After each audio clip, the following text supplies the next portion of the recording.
Hey, good evening, ladies and gentlemen, and thank you very much for checking me out. My name's Brian Rose, and you're tuned in to the Brian Rose Show for Sunday, February 18th, 2018. Tonight's topic, what I'm going to be talking about for a few minutes, is the hot button topic, the one that's been in the news cycle pretty much all week since it happened, and that was the shooting that occurred in Parkland, Florida, and the national discussion that we seem to be having about gun control and violence in schools. Now, I don't want to delve too much into the story itself, other than the fact that it was a young man who used to go to the school and decided that he was going to take whatever vengeance he wanted to take out on his classmates. And it was a terrible loss of life, and it was a terrible tragedy. And there was, I believe, 17 people who passed away because of this monster's actions. And in the wake of this tragedy and those like it, it seems as if there's a constant call for gun control and something that needs to be done right here and now. Every time something like this, whether it's the liberal mainstream media or the politicians or late night talk show hosts like Jimmy Kimmel, it just seems to me like, and each time these things happen, these folks come out of the woodwork and decide that they want to pontificate to the rest of middle America how it's wrong and evil for us to foster a culture that loves guns more than our children. That seems to be what the narrative is. I think what needs to happen and what should happen and the real discussion that needs to occur is we need to have a serious conversation, not about gun control, but about personal responsibility and evil in the human heart. I ran across a couple of articles or a couple of things that I shared and I posted on my personal Facebook page. You can follow me, by the way, on Facebook at Brian Lee Rose. If you're interested and you want to check out my personal Facebook page, it's at Brian Lee Rose, and I shared these there. One of these came from a writer by the name of Matt Walsh, who writes for the Daily Wire. He used to be part of the Blaze with Glenn Beck. And this is an op-ed piece.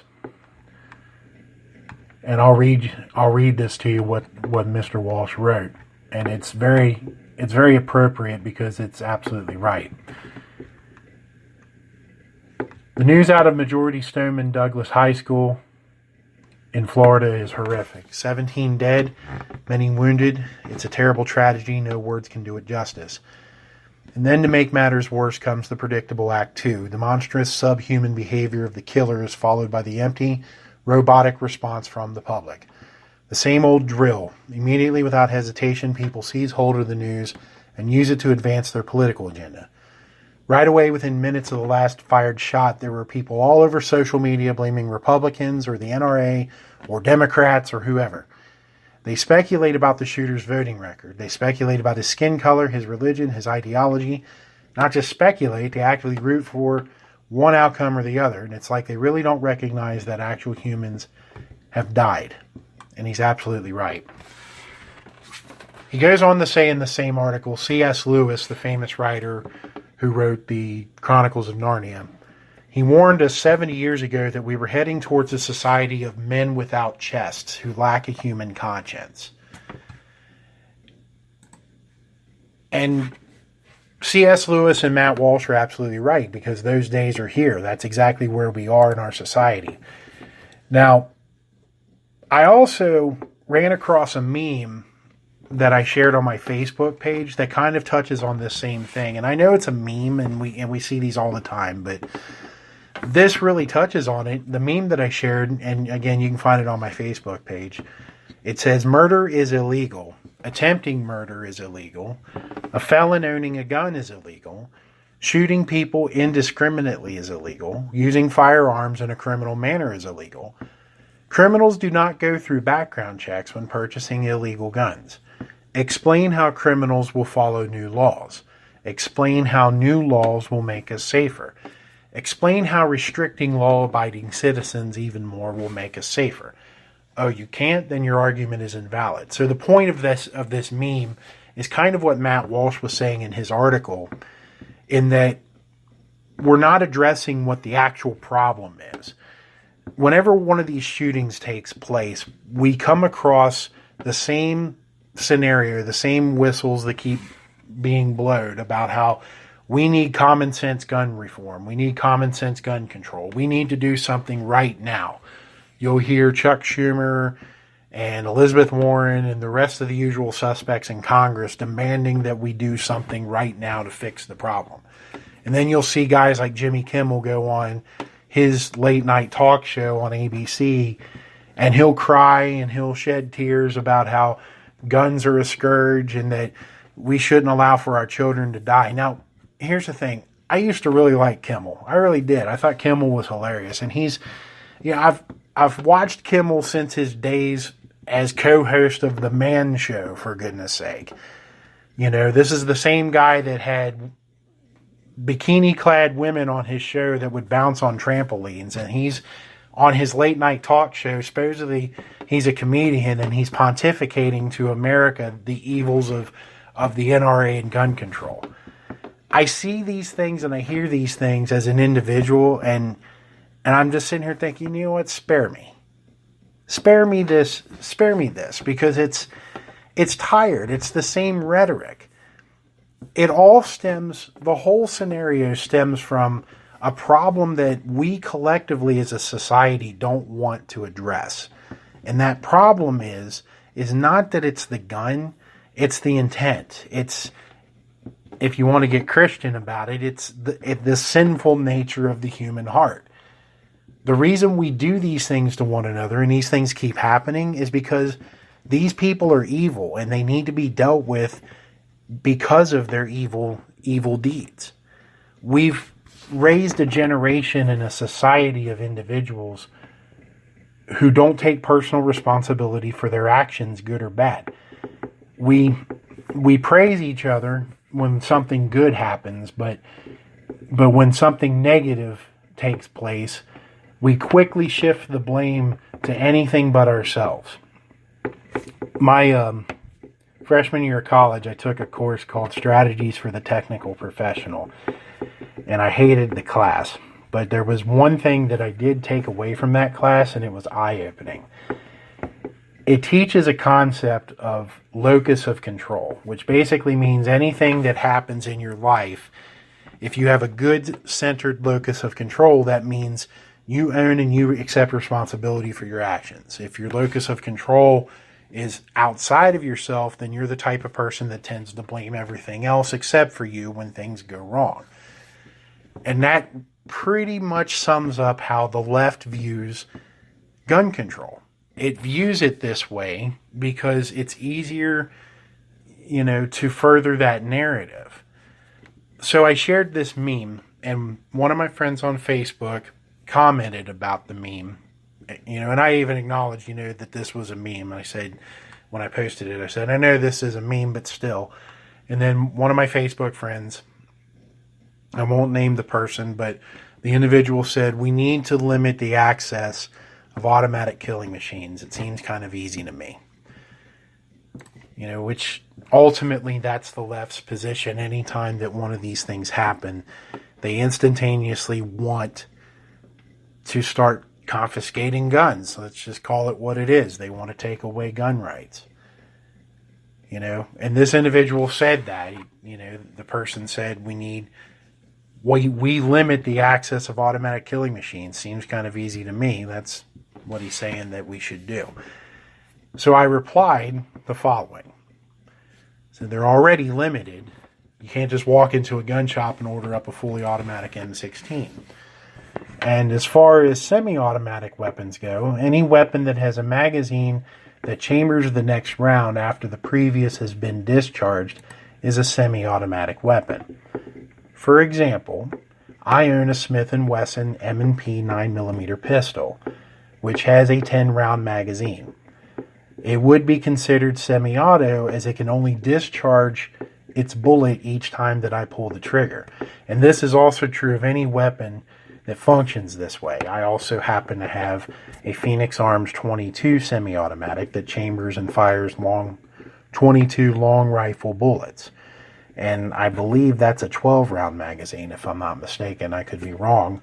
But it's the same action. You load the magazine with the bullets, you rack it in, and you continue to press that trigger, and each bullet discharges with each trigger press. So whether it's one of those, or my 9, or an AR-15, they all have a common thread in that they're semi-automatic weapons.